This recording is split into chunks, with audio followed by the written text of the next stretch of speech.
A familiar flash of color erupted in his peripheral vision, and his hands moved automatically. He caught the football inches above the beverage cart, and applause broke out from the direction of lavatory. A line breaking from Yale, a huge kid with bright red hair, grinned and held up his hands.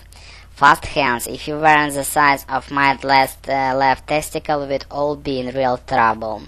Malcolm grinned back. He was something of a star among the group. 1 month earlier, he had graced the page of Sports Illustrated. He had broken the record for the most receiving yards in a single game. Granted, it was the Ivy League, but it was still one for the books.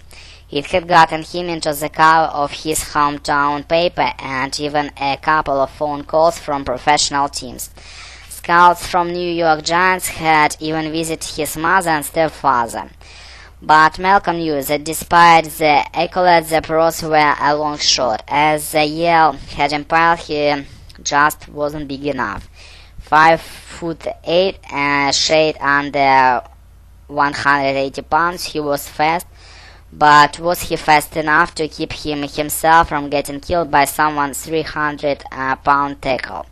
It was a question he'd have to answer soon. He would graduate in 6 months, and the football had been carrying for the past 7 years. If football wasn't going to carry him into the next stage of his life, he'd have to find something new.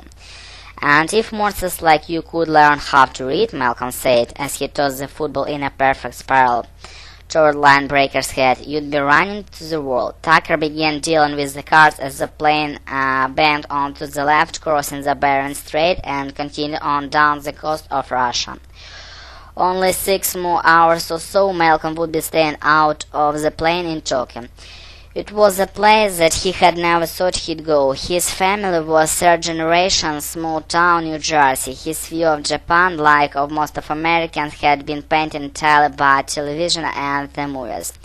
Pretty geisha in bright red kimonos, neon skyscrapers packed together like sci-fi movie sets, sumo wrestlers in tight white diapers, buoyant sailormen, the used Japanese office workers in matching gray suits. He wondered where a football player with fast hands from New Jersey was going to fit in.